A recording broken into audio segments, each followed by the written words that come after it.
Hi, everyone, and welcome. My name is Christine Zellers, and I'm the Family and Community Health Sciences educator, assistant professor for Cape May County's Rutgers Cooperative Extension. And tonight I have with joining me and co-hosting with me, Jen Sawyer, who's from the Agriculture and Natural Resources Department of Rutgers Cooperative Extension in Cape May County. And before we get started, I just want to quickly review cooperative extension and the information for those of you that aren't familiar. We have 3 departments at Rutgers Cooperative Extension: Agriculture and Natural Resources, which is Jen's. We have 4-H and Youth Development, and then Family and Community Health Sciences, or FCHS, which is my department.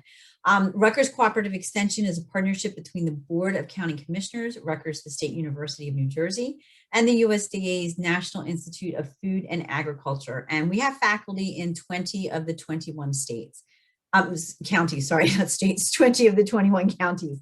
Jen and I teamed up last year to get this off and rolling for the Eat What You Grow series. We had a lot of people interested in gardening. We set it up before the pandemic, and then people became more interested in gardening. So we have a few questions. I'm going to release a poll in a minute. If you could answer the questions, it kind of gives us an idea of what levels that you're all at, and if you've learned anything. We'll find that out at the end. But I'll release that poll in a second. We are recording this presentation, and it will be posted on our YouTube site as well as our website. I'll give you all that information at the end of my presentation. And everybody's muted, everybody's cameras are off, so you don't need to worry about that. It'll just be filming what is on the screen right now, which should be Jen and I and her presentation. So if you have any questions, you're welcome to put them in the chat, and we will get to the questions at the end of the presentation. And we thank you for being here. And without further ado, here is Jen Sawyer. Hi, everybody. Thanks for joining. I have a little feedback. So I'm Jen Sawyer. I'm the A&R Program Associate for Commercial Agriculture. I also run the Master Gardener Program and the Home Horticultural Helpline. Tonight, I'm just going to be going over pretty quickly growing kale, cabbage, and peas. It's about that time of year to get them out into the garden. Kale and cabbage all grow they're related. They grow pretty much in the same conditions, and I'll go over a little bit of peas. So I see the poll is up. If you guys want to go ahead and vote on that poll, you just go ahead and click. There's just 2 questions.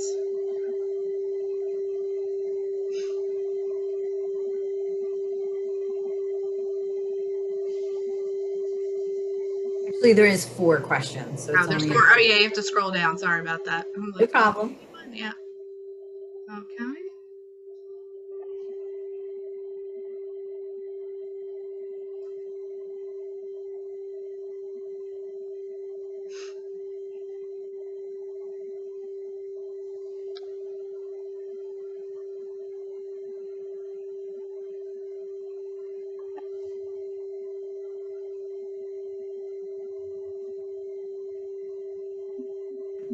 We have about half of the polls answered right now. So Jen, if you want to go ahead and while they finish up. Okay. I guess I can shrink this down. Okay, can you guys still see that? I don't want to make it disappear for everybody. Okay, so growing cole crops. So cole crops are your kale and cabbage, collards. It also includes things in the brassica families like broccoli and cauliflower. And they're typically grown so that they mature in the cool weather of the spring or in the fall. So for spring crops, it's best to get a jump on the season by either growing out your own or buying transplants. We're still at a good time of the year where you can start some seedlings. Several local nurseries, you can also buy transplants. You're going to want to start your seedlings in either a greenhouse or by a sunny window under lights if you have them, about 4 to 6 weeks before you decide to plant them outdoors. You don't want to subject your cole crop seedlings to temperatures that are below 50 degrees for more than 10 days. That will cause them to flower prematurely, and you may not get much of a harvest. So once they flower, they will stop producing the the leaves that we are used to eating. So both kale and cabbage can be started from seed. You can start it indoors. They do transplant fairly well. I find in our area, if you're growing in directly into the ground or into raised beds or containers, I direct sow. I think that way you're not disturbing the roots for transplant and tend to get stronger plants that way. So your kale is a leafy green, and if you're planting in raised beds or just in your regular garden, you want to plant the plants about 12 inches apart in 2-foot rows if you have that kind of space. Now this does say late summer, so this is what you would plant in late summer for a fall crop.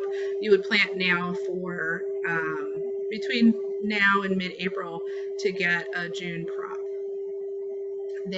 Most varieties of kale can withstand heavy frosts, and if you have some type of protection, either plastic covers or a floating row cover, if we're having a mild winter, you can harvest through January, and sometimes you can even overwinter the plants and harvest in the early spring. The growing requirements for kale, your soil, it's the pH range. You want it to be between 6 and 6.5. You want well-drained soil, and it can be grown in raised beds or in the ground. You can also get compact varieties that you can grow in containers. With watering any of your vegetables, you really want to direct your watering right at the base. It's best to do 1 slow deep watering, or maybe 2, so you get up to about 1 inch of water per week. That's best for most plants. If we have a hot spell, you want to make sure everything is kept evenly watered so the plants don't dry out, because they are very leafy. They have a lot of water requirements. As much sun as they can get, so full sun, 6 to 8 hours a day. Full sun means no shade, no dappled shade. And with kale and cabbage, I do recommend insect protection. You can purchase lightweight row cover. So when cabbage moths are active, which are those nice, pretty little, everybody's like the little pretty white moths, they lay their eggs, and once their larvae develop, the caterpillars can very quickly, overnight, skeletonize your plant. So you might have beautiful cabbage or kale, this afternoon, and the next morning it will just be stalks, and all of the leaf matter will have been eaten. So 2 of the more common kale varieties are dwarf blue curl and dwarf blue Siberian. These are the ones that are recommended for New Jersey gardens. There are lots of heirloom varieties that are available now. There are some varieties that are specific for container growing, some are for field growing. So when you decide on what variety you want to grow, or varieties that you're interested in, you just want to make sure that they're hardy in our growing zone, which in Cape May County is 7A and B. So here's some cabbage that was actually grown at the Rutgers student farm. So cabbage should be planted 12 to 18 inches apart in 3-foot rows. And you can kind of see in this photo, they're kind of planted in a zigzag pattern, a little off center. So for spring plantings, you want to use an early or mid-season variety, and they mature rapidly, but they don't have long storage periods. Late varieties you would plant in the late summer. They form very tight heads, and they can be stored for several months during the winter. So that would be like a lot of the cabbages that you see in your grocery store. The growing requirements are pretty similar to kale. pH, you want between 6.2 and 6.5 in well-drained soil. Can be grown in raised beds or in the ground. Specialty cabbages such as bok choy, some of the smaller head cabbages, you could grow in large containers. Again, watering at the base is best. Slow deep watering up to 1 inch per week is best. And that also needs full sun, and also that same protection from the cabbage moth. So when you're looking at the varieties for either kale or cabbage, you want to make sure you're looking for disease-resistant varieties. You want to choose the ones that are best suited to your growing conditions, whether you're growing in the ground or in containers. So there's some cabbage varieties. There's a lot, and these are recommended for growing in New Jersey. So early mid-season, you have a lot of the blue cabbages: Blue Dynasty, Blue Gem, Blue Thunder, Blue Vantage, Bobcat, Bravo, Green Cup Superstar. The pointed heads, so that forms, those kind of more not around, but like more oblong cabbage. Caraflex, Caramba, and Murdoch, the red cabbages. Then you have your Savoy, Napas, and your Pak Choys. Okay. And then peas. Peas are a little different. Peas grow best when the temperatures are 55 to 65 degrees. That's the ambient temperature. You want your soil temperatures to be around 50 to 55 degrees. That will be best for germination. You want to plant your pea seeds about 3 inches apart and about 1.5 inches deep into the soil. Make sure if you are planting a vining variety that you have some type of trellising material. It can just be a piece of chicken wire. It can be a fancy pea trellis, just whatever you have on hand to help support the plant as it grows. Bush varieties are available, which are good for containers, and you can plant them again in late July for a fall crop. So the soil pH range, you want to be between 6 and 7. You want a loamy soil that's well draining. And again, raised beds are in the ground. You can do them in containers, water at the base, and full sun when possible. So I included both the shell peas, which are peas that you would shell. These are the best that grow in our area in New Jersey. The Green Arrow Night Lincoln is a very common commercial grown. Progress number 9. Edible pods are their dwarf gray sugar and your Oregon sugar pod number 2. And then you have your sugar snaps, your sugar and sugar snap, and super sugar snap. The sugar snaps, you can, even though the pods are edible, you can also shell those. They all have the same growing requirements, and depending on, kind of your taste, maybe you might want to grow a little bit of each, an edible pod and a shell pea. All right, and then just for reference, we use these are the fact sheets available from the Rutgers Cooperative Extension. They're available online for free to download, and that is my email address if anyone has any questions. I answer all the home horticulture questions and inquiries as well, so please feel free to send me an email, and I'm happy to help you with your gardening. Okay, so I'm going to stop my share here. Thanks, Jen. If there are any questions, you can put them in the chat.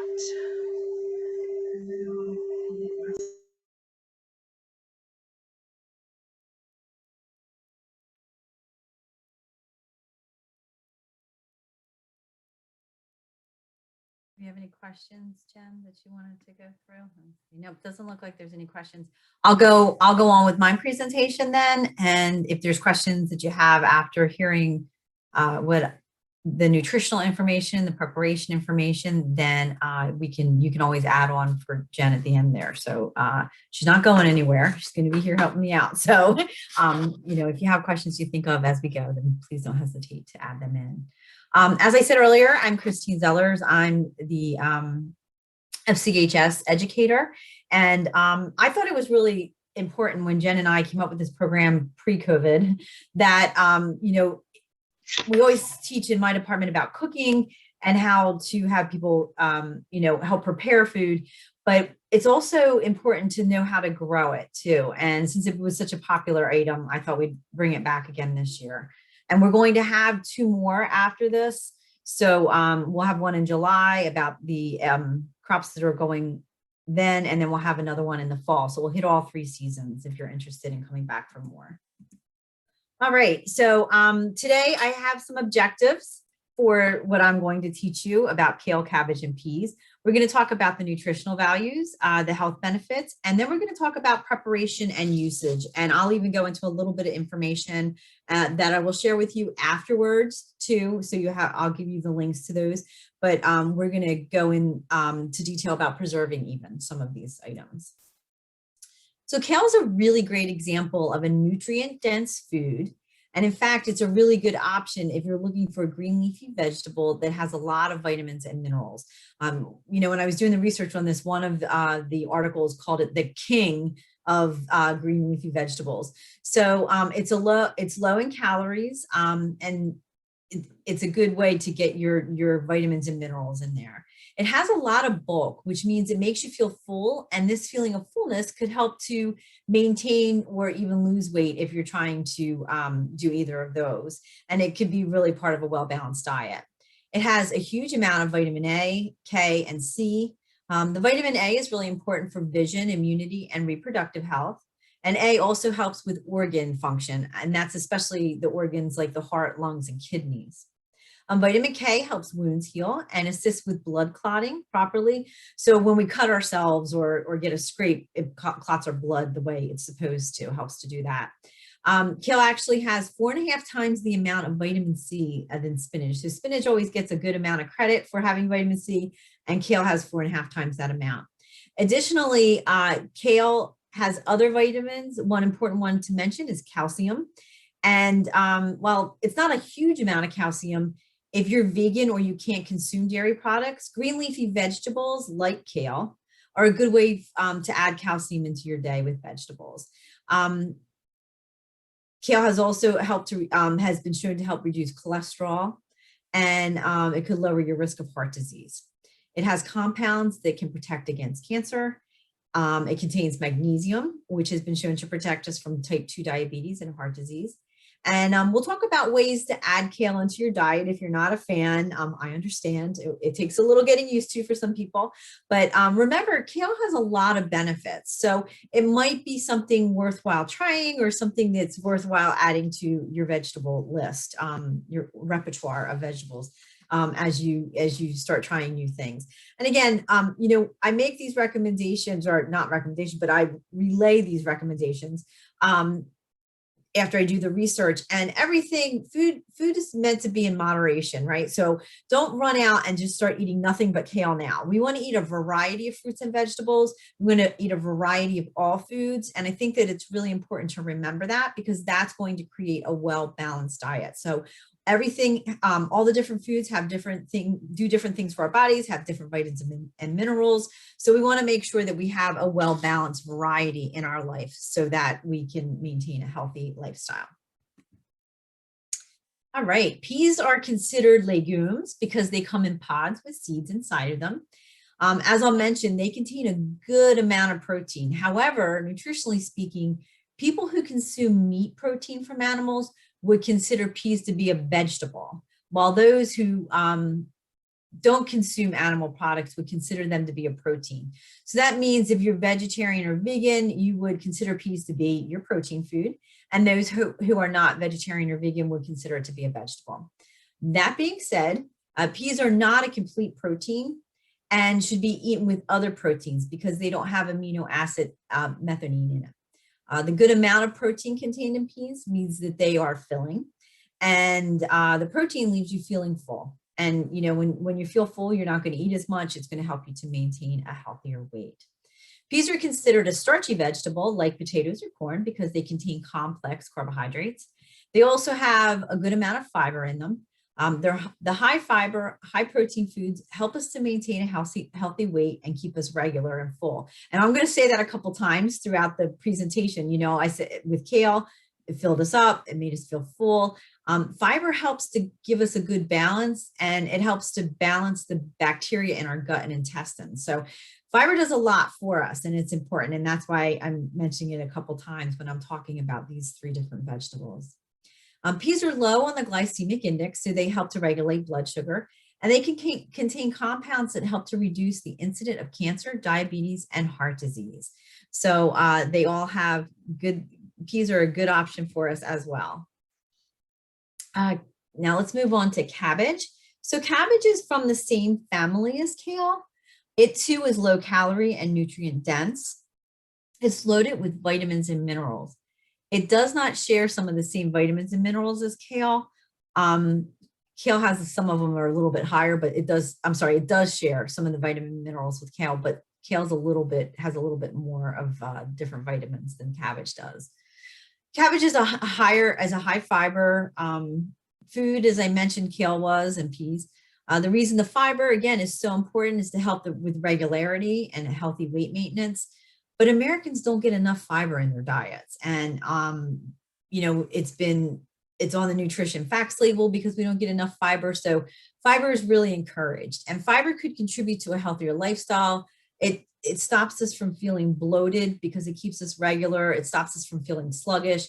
And it might even, if you're eating a good amount of fiber, it might help you to want to move physically and be physically active. So it has a lot of good attributes. And as I mentioned, the good, healthy gut bacteria.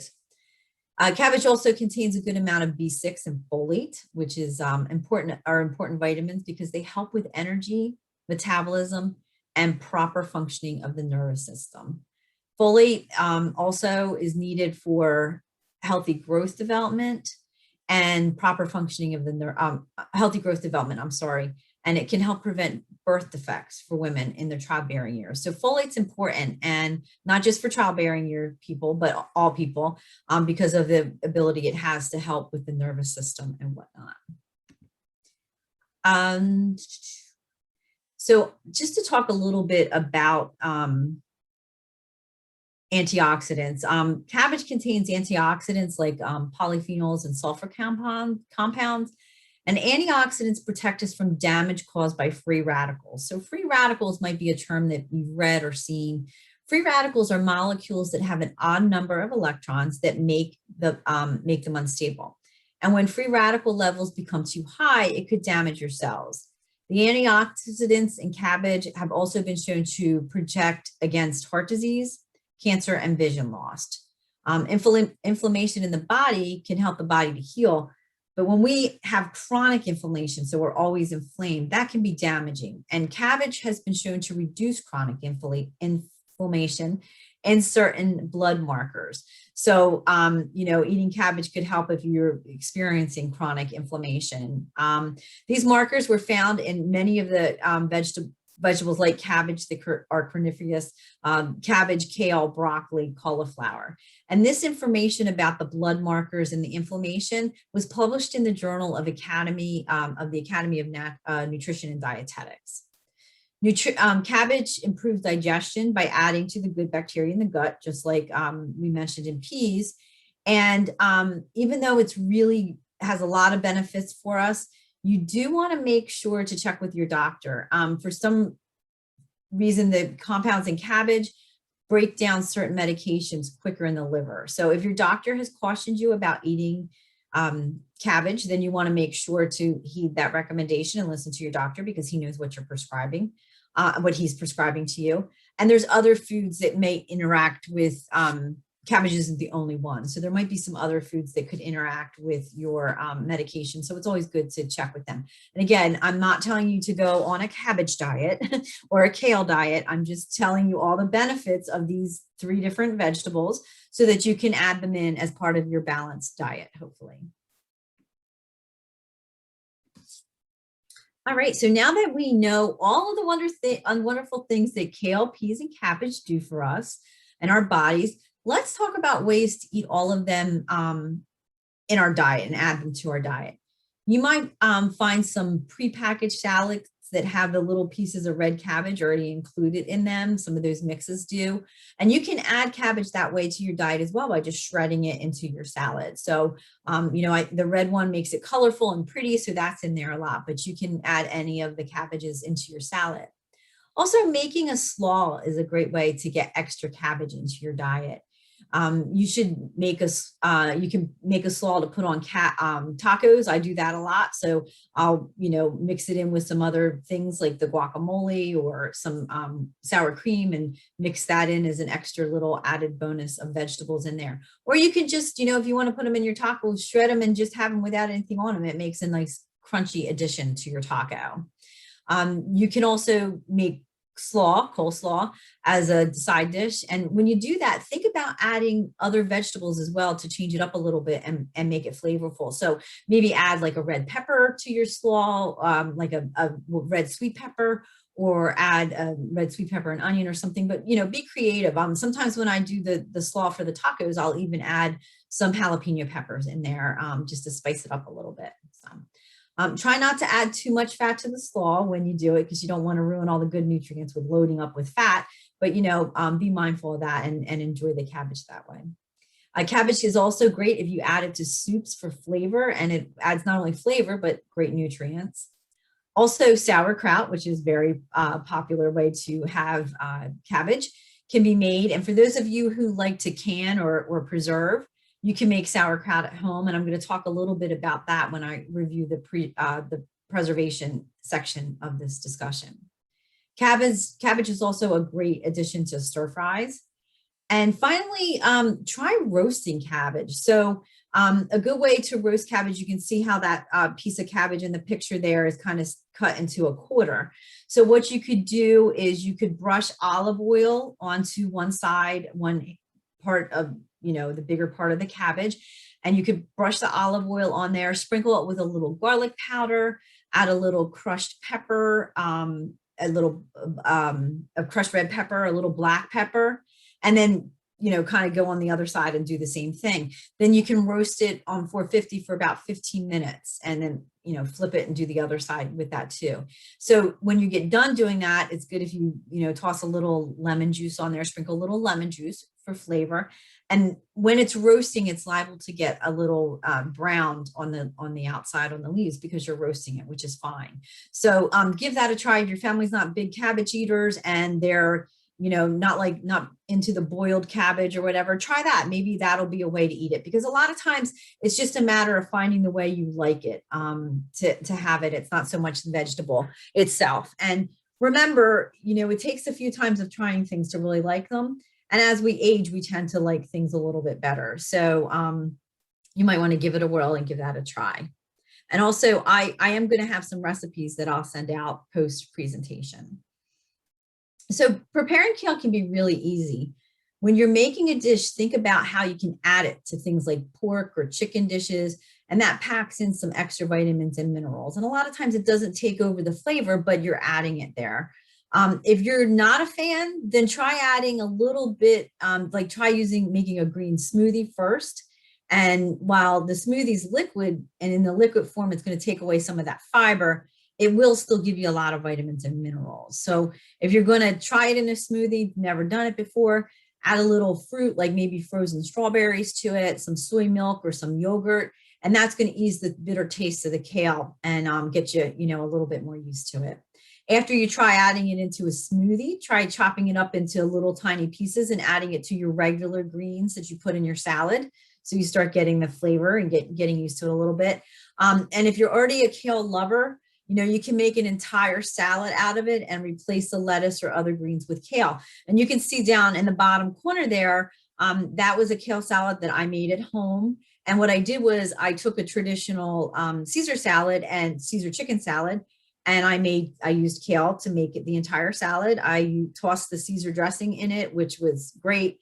Did a little grilled chicken on top, and then I roasted the chickpeas with some garlic powder in the oven, so it made like a crouton there. So it was really tasty, and it's a great substitute, great way to really pack a good punch with the vitamins and minerals in a salad. Some people really like kale chips, so you might want to try making kale chips, which are really easy too. Some people start there. Unlike regular potato chips, they do have a lot more vitamins and minerals than the normal potato chip. They're less starchy, but you don't want to add too much fat and salt to them. So try to keep that to a minimum, because again, we don't want to undo what we're doing to be healthy. And to make kale chips, it's not really hard. You can just, kind of pick them apart into a chip size and then toss them in some olive oil and a little salt, and then just put them in the oven on 450 until they're a little crunchy. And this is a great recipe to try with children, because, kids really, it's been shown in a lot of studies, if they cook in the kitchen, then they're more likely to participate in eating different things. And so it helps all around for their good health and their diets. And then also you can add kale to soup, just like you can cabbage. This will make it less chewy and give you some good bulk along the way. If you don't like it when it's really crispy and bulky, then maybe putting it into a soup's a good way to go. The flavor is going to be different, fresh to cooked kale, and you may prefer it one way or the other. I know some people are like, oh, I can't eat it fresh, and other people are like, oh, I can't eat it cooked. So, try it out and see what you like, but take some kale adventures and see which one you land on. And again, I'm going to give you some recipes to try that I've tried and they're excellent. Okay, now peas. Peas, much like kales, can be added to soups and salads for extra flavor and extra vitamins and minerals. Peas make a great side dish, and children really like how compact they are and that they can eat them themselves. Jen also mentioned, the snap peas and the sugar peas, they can be thrown into salads as well, or other additions as I'm mentioning. Peas make a great addition to pasta. So you can cook pasta or rice and add the peas to flavor it. And even macaroni and cheese, peas can be thrown in there. I know a lot of people think of putting broccoli into their mac and cheese, but you can put it into peas, which is really nice. Like adds a nice little flavor if you're doing it in quinoa or another smaller grain. So you can do it there, or you can put it in with stir fries, because peas go great in stir fries. So there are all some unique ways to get your peas on and add them if you're not already doing it. All right here, I'm going to stop a second. I'd like to, let me see if I can get to the screen. This is an evaluation, and if you could please, this is just to evaluate my portion of the presentation, not Jen's portion. This is just my end. If you could hold your camera up and you want to open it to the photos, you can, sorry about that, I'll go back. You can screenshot or take a picture of that with your camera and it'll pull up the survey, or you can go to this website that's shown here. And this information gives me good feedback on, what you're thinking, how my teaching was, things that you'd like to hear. I always really take into consideration what you say and the feedback there. So I encourage you to please take a second. It's literally less than 5 minutes to take that poll. You can do it now, or you can go ahead and do it afterwards. Let me put that in the chat. Oh, thanks, Jen. Jen's got me. You go. Thank you. So that is there. And I'm also at this time, so you can start working on it, I'm going to release the other poll 2.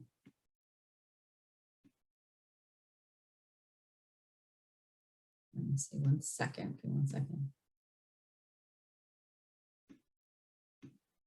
All right, so, and this will give us, again, idea on what you've learned this evening, if you plan to change anything from what you've learned. So it just gives us the idea on that, if you could fill out the poll as well.